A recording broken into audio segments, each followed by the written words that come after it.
వరంగల్ పోచమ్మ మైదాన్ సమీపంలోని కొత్తవాడలో ఉన్న ప్రగతి హై స్కూల్లో సంక్రాంతి పండుగను పురస్కరించుకొని విద్యార్థులకు భారతీయ సంప్రదాయాలపై ప్రత్యేక అవగాహన కార్యక్రమాన్ని ఘనంగా నిర్వహించారు. పాఠశాల ప్రాంగణం పండుగ వాతావరణంతో కలకలలాడింది. వరంగల్ నగరంలోని కొత్తవాడలో ఉన్న ప్రగతి హై స్కూల్లో సంక్రాంతి పండుగ సందర్భంగా విద్యార్థులకు భారతీయ సంప్రదాయాల ప్రాముఖ్యతను తెలియజేసే కార్యక్రమాన్ని నిర్వహించారు. ఈ కార్యక్రమంలో భాగంగా పిల్లలకు మన పండుగల విశిష్టత, ఆచారాలు, సంప్రదాయాలపై అవగాహన కల్పించారు. పాఠశాల ప్రాంగణంలో ముగ్గుల పోటీలు, గంగిరెద్దుల ప్రదర్శన, కీర్తనలు వంటి సాంస్కృతిక కార్యక్రమాలు ఏర్పాటు చేయడంతో పండుగ వాతావరణం నెలకొంది. విద్యార్థులు ఉత్సాహంగా పాల్గొని తమ ప్రతిభను ప్రదర్శించారు. వివిధ పోటీల్లో గెలుపొందిన విద్యార్థులకు పాఠశాల యాజమాన్యం బహుమతులు అందజేసింది.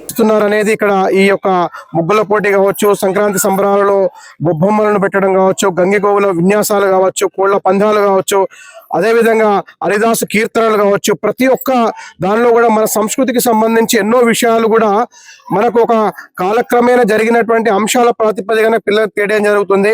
అదేవిధంగా ఈరోజు గ్లోబలైజేషన్, పారిశ్రామిక అభివృద్ధిలో భాగంగా ప్రపంచం ఒక చిన్న కుగ్రామంగా మారి మన యొక్క సంస్కృతి అంతా కూడా పల్లె నుండి పట్టణానికి మైగ్రేట్ అయ్యి పల్లెలో ఉన్నటువంటి ఎన్నో రకరకాలైనటువంటి సంస్కృతులంతా కూడా విచ్ఛిన్నం కావడం జరుగుతుంది. వాటన్నింటినీ కూడా మంచిగా పునర్జీవింపజేయాలనేటువంటి లక్ష్యంతో పిల్లలందరికీ కూడా మళ్ళీ పల్లెల్లో ఒకప్పుడు ఏ విధంగా ఇలాంటి గంగిగోవు విన్యాసాలు, ఈ విధంగా హరిదాసు కీర్తనలు, అదేవిధంగా పిట్టల దొర, అదేవిధంగా పంబాల వాళ్ళు, ఇట్లా రకరకాలైనటువంటి బాలసంత వాళ్ళు, ఇట్లాంటి వాళ్ళందరూ కూడా ఉండడం ద్వారా అక్కడ ఉన్నటువంటి భిన్నత్వంలో ఏకత్వం, సంస్కృతి అనేది చాలా చక్కగా వాళ్ళ యొక్క ఆహారపు అలవాట్లు అయితేనేమి, ఆ యొక్క పండుగ ఏ ఋతువులో వస్తుంది, ఆ ఋతువుకు సంబంధించినటువంటి చెట్లు, ఆకులు, పువ్వులు, ప్రసాదాలు, కూరగాయలు, మిగతా ఆహార వస్తువులను తినడం ద్వారా వాటి వల్ల కలిగేటువంటి శక్తి, తద్వారా మానసికంగా శారీరకంగా దృఢత్వాన్ని పొందడం.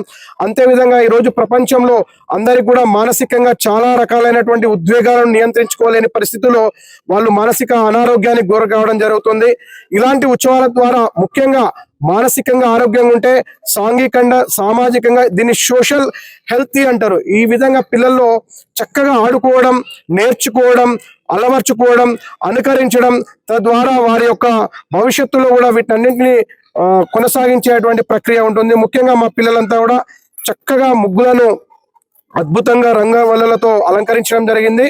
ప్రతి పిల్లలు కూడా, మా స్కూల్లో ఉన్నటువంటి పేరెంట్స్ కూడా చక్కగా ప్రతి ఒక్క కార్యక్రమానికి సహకరించడం జరుగుతుంది. ఇక్కడ ఓన్లీ సంస్కృతికి సంబంధించిందే కాకుండా సామాజికమైనటువంటి బాధ్యతలు, అదేవిధంగా రాజ్యాంగం ఏవైతే హక్కులు కలిగించిందో హక్కులను తెలియజేసుకుంటూ అదే ప్రకారంగా వాళ్ళ యొక్క విధులను కూడా తెలియజేస్తూ ఆనందంగా సాఫీగా బాల్యాన్ని ముందు కొనసాగే విధంగా మన స్కూల్లో చేయడం జరుగుతుంది. అంటే ప్రతి సంవత్సరం జరుగుతుంది. ఇంకేమన్నా చెప్తారు? ఇంకా ఇక్కడ గంగి ఇంతకు ముందు ఎద్దుల యొక్క విన్యాసం ఉంది. తర్వాత భోగి మంటలు వేసడం జరిగింది.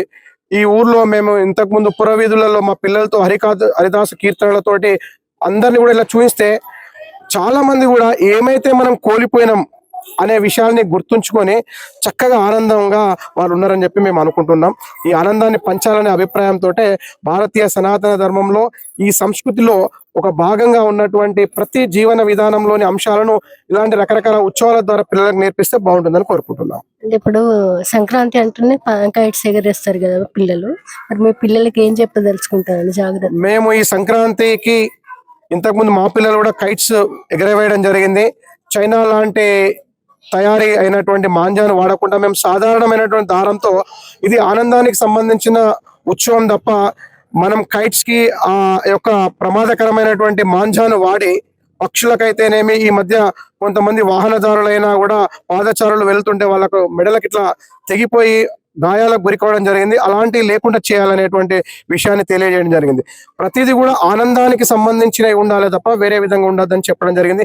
అదేవిధంగా ఇప్పుడు తయారు చేసేటువంటి ప్రతి పిండి వంటల్లో కూడా వాళ్ళ అమ్మలతో పాటు వీళ్ళని కూడా పాలు పంచుకొని ఆ పిండి వంటలను ఎందుకు చేస్తున్నాం, అవి చేయడం ద్వారా ఎలాంటి విటమిన్స్ మనకు వస్తాయనేటువంటి అభిప్రాయాన్ని కూడా వాళ్ళకి తెలియజేయడం జరిగింది.